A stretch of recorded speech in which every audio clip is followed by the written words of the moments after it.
Jam Creates here. Got another review for you today. Before I get into that, I just want to remind you guys that you can help support the channel by visiting the link down below into the store, and you can get cool stuff like this Smiley Bones sticker. I've got ICU stickers. I've got t-shirts. I've got Smiley Bones t-shirts.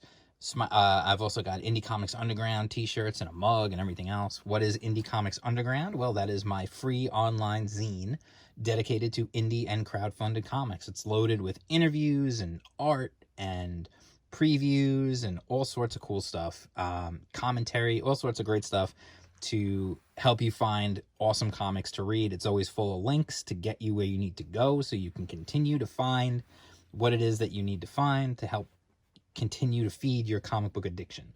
And you can sign up for that down below. It's just indiecomicsunderground.com. You sign up and you get early access to every issue. You get it before the rest of the internet does. And while you're at the website, you can check out all the previous issues. The new issue just went out this week to subscribers. So they're going to have a couple of days to, a few days to luxuriate and read the book, the new issue before anyone else gets it on the website. And don't worry, when it goes out on the website, I'll promote it out there for people to find. So anyway, I want to talk about Fallen issue 1. This is a crowdfunded book that I backed, obviously, or I wouldn't have it. This is written by Matt Ringle. Here, let me show you. Written by Matt Ringle with art by Henry Ponciano and Tobin. I don't know how to say his name. I'm so sorry. It's Rakiko or I'm not sure. He also did the lettering. If you watched yesterday's video about bric-a-brac, he did the lettering on that as well. And I didn't know how to say his name yesterday either. So anyway, this is Fallen issue 1. And one of the first things that caught my attention with this book, with the cover, well, first was the cover. I thought this was a really cool cover design. Very different from most of what's out there. It's got a very modern, sleek look to the design, I feel like. It's almost like you could see these panels like moving, like if this were a video game or something or a movie, you could see these panels like moving around on the page. And then of course that caught my attention simply because, it's the Twin Towers and I'm from New York, so that's always going to get my attention, but it makes sense, because it takes place in 1986. So anyway, first let me just talk about the quality. It's like a nice, like matte covered cover, like a matte finished cover. Nice quality, glossy pages, like good stuff. Definitely nice quality stuff that you'd be happy to have. So we get into this. They give us a little rundown of what happens here, and it's a really cool concept behind this book.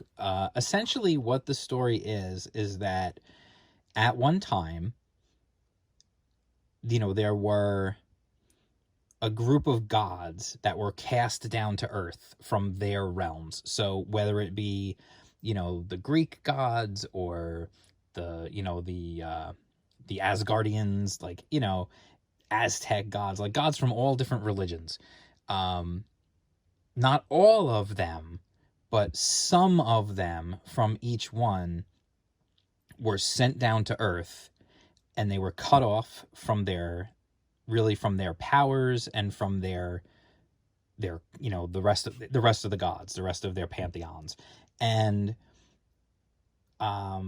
they eventually, of course, they had an alliance they're immortal, and like they kind of had an alliance, and then that fell apart and there was war, and then eventually they reached a ceasefire. And basically the rules that they have are they are not allowed to directly influence the human world. But they did find a workaround. Basically they choose someone to be like their ward. So what they do is they grant that person what they call their vigor. So it gives them some abilities, and it gives them immortality. And that way that person can do what the god wants him to do. So the god kind of has plausible deniability. He keeps his hands clean. So with all that being said, I also want to just mention Henry Ponciano is a fantastic artist. I've seen his work before in other books like Tinseltown. He's really, really good. So that's a great find to get him on this book. So we start off, we're in this club, it's 1986, and we're introduced to a few different characters, one of the main ones being Zeus, who he's ticked off at Apollo, and like he basically tells him, get to the house. And then this is his assistant. His name is Casper. He's his ward. He's Zeus's ward, so he works with Zeus. They bring Apollo in to give him a yelling at, basically, because it turns out that Apollo has been dealing ambrosia, which is the food of the gods. But the ambrosia, it turns out ambrosia is actually poisonous to humans. So what he's done is he's done like a weaker version that, instead of actually killing them, it basically gives them like a super high. So like it's got to be very, very addictive. So it's a way for them to make a lot of money. And apparently Zeus has been running sort of a criminal underground himself, but trying to also keep himself somewhat clean, I guess. And then something happens. I don't want to spoil it because it was kind of shocking when it happened. Something bad happens, let's just say. And then we go into the Bronx and we get to meet a bunch of, Viking gods. We meet Odin and we meet Loki and all that. And turns out that they're kind of doing, well, Loki is basically proposing to them that they do the same thing and sell that. And so they're kind of like annoyed with it about being drug dealers. And then we get to meet a few more of the Greek gods, and let me just say there's a murder. I'll just put it at that. And basically they tell Casper to stay away from it. And then we find out that this mysterious person, has been collecting something. And then we get a to be continued, and we don't know who this person is, this shadowy figure who's behind it all. But again, me, I try not to, I don't want to give a lot of, I don't want to give spoilers. I don't like to give spoilers out. Especially because, if you're going to spend your money, you want to experience it. I want you to experience it as it happens. But, I will say it's a really good book. Honestly, it was a really cool take on this whole bringing gods down to earth thing, and just a unique style of the way that, like, the Asgardians are basically like a biker gang, and like the Olympians are sort of like a more organized crime feeling. And then it's going to be interesting to see, like, when they start to introduce other religious deities into the mix and see what happens there. It's definitely going to be interesting to see how that goes. And I like the idea that it's set in like the 80s in New York.